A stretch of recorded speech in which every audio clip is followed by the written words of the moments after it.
রাজ্যকে দেওয়া কমিশনের ডেডলাইন পার হয়ে গিয়েছে গতকালেই। যখন দেখছেন নবান্নের কোনো রাস্তা খোলা নেই, তখন শেষমেশ রাজ্যের মুখ্য সচিব মনোজ পন্ত ভয়ে তড়িঘড়ি চিঠি দিল নির্বাচন কমিশনকে। কারণ কিছুদিন আগেই নির্বাচন কমিশন কড়া হুঁশিয়ার দিয়েছিল রাজ্যের মুখ্য সচিব মনোজ পন্তকে। ভোটার লিস্ট বিতর্কে রাজ্যের 4 সরকারি আধিকারিককে সাসপেন্ড না করলে মুখ্য সচিবের বিরুদ্ধে কড়া ব্যবস্থা নেওয়া হবে। তাই মুখ্য সচিব ভয়ে তড়িঘড়ি চিঠি দিল নির্বাচন কমিশনকে। মুখ্য সচিব কি লিখেছিল সে পাঠানো চিঠিতে?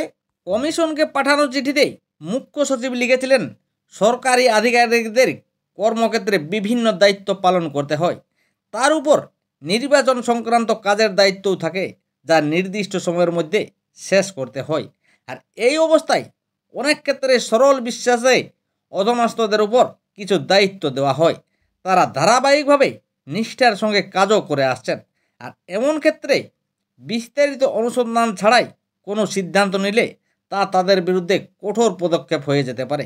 এমন সিদ্ধান্ত শুধুমাত্র ওই আধিকারিকদের ক্ষেত্রেই নয়, সার্বিকভাবে সরকারি আধিকারিকদের হতাশ করতে পারে।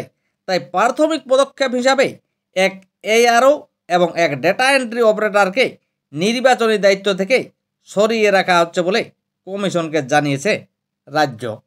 আপাতত পূর্ব মেদিনীপুরের ময়না বিধানসভা কেন্দ্রের সহকারী নির্বাচনী নিবন্ধন আধিকারিক এআরও সুদীপ্ত দাস এবং দক্ষিণ 24 পরগনার বারুইপুর পূর্ব বিধানসভা কেন্দ্রের ডেটা এন্ট্রি অপারেটর সুরজিৎ হালদারকে নির্বাচন সংক্রান্ত দায়িত্ব থেকে সরিয়ে দেওয়া হচ্ছে।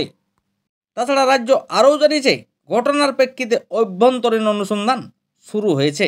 আর অনুসন্ধান শেষে রিপোর্ট পাওয়ার পরে পরবর্তী পদক্ষেপ করা হবে বলে কমিশনকে জানিয়েছে রাজ্য। কমিশনের নির্দেশ না মেনে কেন এই পদক্ষেপ রাজ্যের? কারণ মুখ্যমন্ত্রী মমতা বন্দ্যোপাধ্যায় আগেই জানিয়েছিলেন, ঝাড়গ্রামের ভাষা আন্দোলনের সভা থেকে নাম না করে বলেছিলেন কারো বিরুদ্ধে ব্যবস্থা নেওয়া যাবে না। আর এবার তাই করে দেখালেন মুখ্যমন্ত্রী মমতা বন্দ্যোপাধ্যায়।